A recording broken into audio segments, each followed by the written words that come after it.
Good morning. It's Pop again, Dennis Murray. Today is Popcast 53. It's called Nature's Wisdom, Part 3. Uh, Again, we're going to be talking about the variety of species as part of nature's wisdom, but also about the variety of life experiences that we humans have, which I think are also part of nature's wisdom. And I'm going to, wander around the landscape for a little bit with some personal stories, but I'm going to wrap it all up in terms of variety of species and variety of experiences as parts of nature's wisdom. So, okay, let's start our adventure. So this morning I'm sitting out back drinking my coffee, minding my business, and the fox is back. I have a little backyard with a little grass, and I have some small hill that rises 5 feet or so, and then there's a woods, and it's I feel very fortunate. I don't own the woods; they're owned by the community, but I get to live next to them and enjoy them. I don't even have to pay taxes on it. I mean, how good is that? Um, so the woods aren't real big, but they're big enough that occasionally we see foxes. And this year there have been two foxes a fair number of days. And I'm reading uh, my cell phone. I've got Facebook turned on, and so I look up, and here's the fox, and he isn't more than 12 or 15 feet away. He had run down I put some stones in to make a walkway up the hill, and he'd run down, two of the four stones.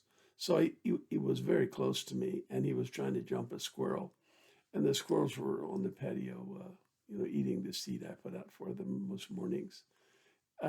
And when I looked up, he looked at me and took off. Um, he just didn't see me because I wasn't moving, but I moved, and bingo. So, I mean, it was too quick a moment to try and capture with the camera. Um, you just enjoy seeing this beautiful animal. There are two foxes in my backyard this summer. This one a little bigger and a little healthier and a little more aggressive hunting, and the other one's a little bit smaller and a little more timid. So, you know, e- everybody who's fortunate enough to have a yard might see birds or squirrels. A few other things, frogs. I had a turtle the other day. Um, I've had the occasional raccoon. I guess I've seen possum as well occasionally, and I've seen a fair amount of hawks and such. But I mean, it's pretty cool to look up from your coffee and see a fox just a few feet away from you. And okay, so I also want to talk about what was on Facebook today. So at the time, I was watching um, a live feed from an outfit called the Key West Butterfly and Nature Conservatory, um, which is just what it says. It's a beautiful place in Key West, and it has a couple of flamingos walking around loose inside. And the one of the managers from time to time puts a live thing on Facebook, and there's I don't know how many different kinds of butterflies in there. They're all very pretty, and it's kind of fun to watch for a few minutes, and particularly when the flamingos are up close, like they were this morning. Um, but also, again, there's so variety. Okay, I don't know how many butterflies there were, different kinds of butterflies. Maybe I could find out, but I'd be startled if there weren't 75 or 100 different kind of butterflies in that place. Um, And, there's also another Facebook post called Wildflowers of Western Pennsylvania. And this morning, they had the Eastern Prickly Pear Cactus in one post, and the Northern Catalpa tree in another post. And on another morning, they had the pawpaw tree, which I particularly am fond of because I used to have a couple of acres of ground and an old trailer um, up in West Virginia near the town of Pawpaw. And when the kids were little, we spent a lot of time up there. We owned it with some other friends, and it was just a fabulous opportunity for the kids to, run around and be out in nature and enjoy themselves. And we had, campfires, and I told scary ghost stories, and I scared them. I scared them pretty good a couple of times with stories. And it's kind of fun. And we had hot dogs and s'mores and all that kind of stuff. It was fabulous. Those years. And then my daughter Betsy, and we didn't even have Bridget yet then. So my daughter Betsy and my wife decided that they much preferred sort of a cleaner, more modern hotel-like setting. So we ended up spending more time at Ocean City in a condo, and the old trailer just kind of fell away from disuse, and it's gone. Anyway, so again, variety of life experience is part of nature's wisdom. You do have a lot of variety of life experience in your life, and it contributes greatly.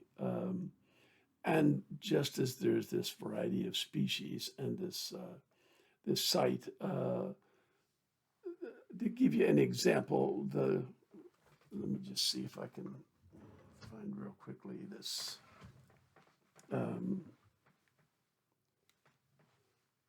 This Facebook site.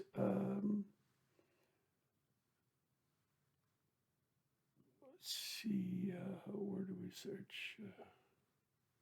Here. Wildflowers of Western Pennsylvania. Okay, so I got to put my glasses on, pardon me. I can't read the damn thing without it. Okay, so here's this one this morning.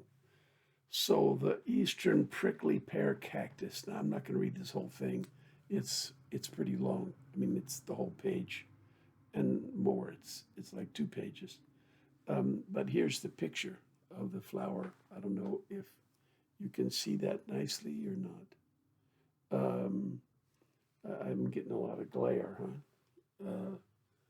But it's a very pretty cactus flower. And the thing that is kind of fun, I mentioned about the pawpaw tree being up in West Virginia. So I saw a lot of these cacti up there as well during those years when we were going up there a lot. And way back in the 70s. And it was just fabulous to see all around, in various sun-drenched nooks, and crannies, cactus. And when they bloomed, it was fabulous. And there's lots of, rocky locations in the mountains of West Virginia where these things can be found all over the place. And it's really kind of fun.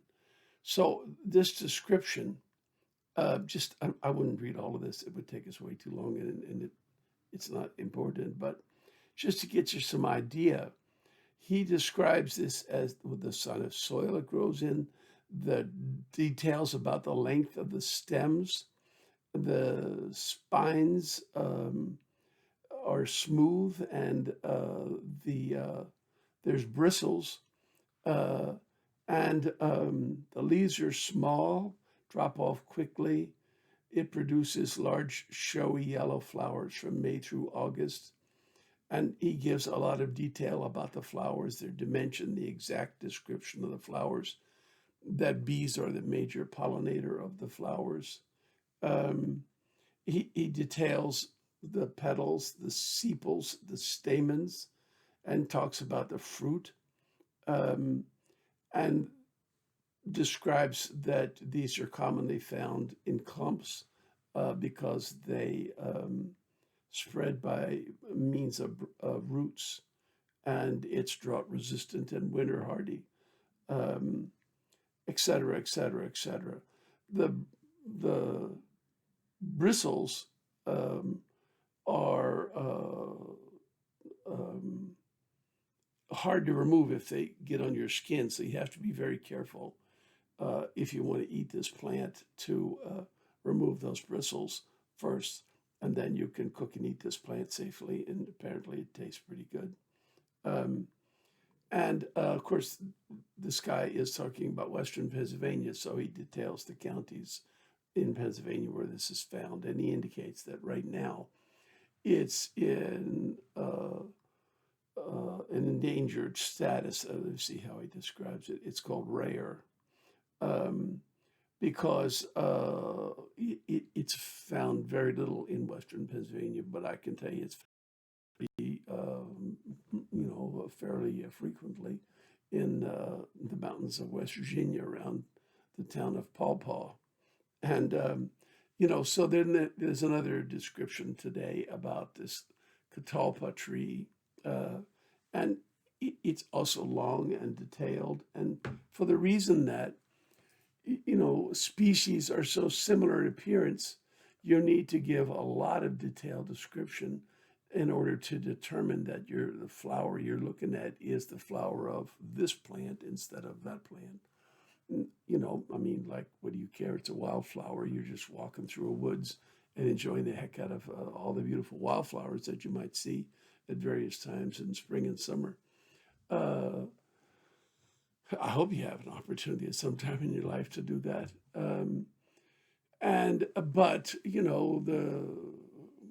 there's quite a few wildflowers that look very similar, and so when you're trying to help identify one from another, then you really need to go a lot into detail. So I want to talk about varieties of life experience in a different way now. I want to talk about a book. Uh, I went to high school in the 50s, and at the time there was a famous columnist in the Washington Post called Walter Lippmann. And I mentioned to you yesterday his book, The Public Philosophy, which I like so much.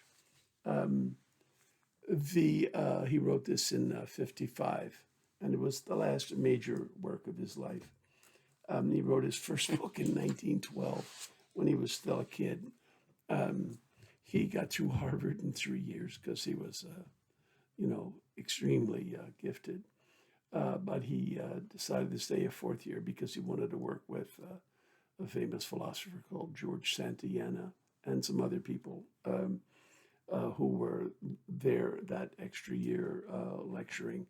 And so, bingo, he writes a book and it does very well, and he's established his reputation. He goes to work as a reporter, and he ends up becoming a very well-regarded columnist for most of his life.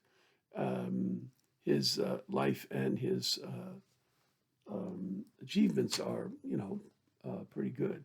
But his main connection to me was I followed his columns every day in high school, and I was very impressed with his thinking. And so I wrote him a letter, and I bought his book and I read it. This book, The Public Philosophy, and I wrote him a letter. And of course, in those days, just imagine you actually took a pen and you sit down with some letter paper and look like note paper, and you wrote in English and in cursive, and you put it in an envelope and you found a stamp and you mailed it, and some days later the guy opened his mail and decided to read it or not. And he then wrote back to me another, pretty good length letter that was very encouraging.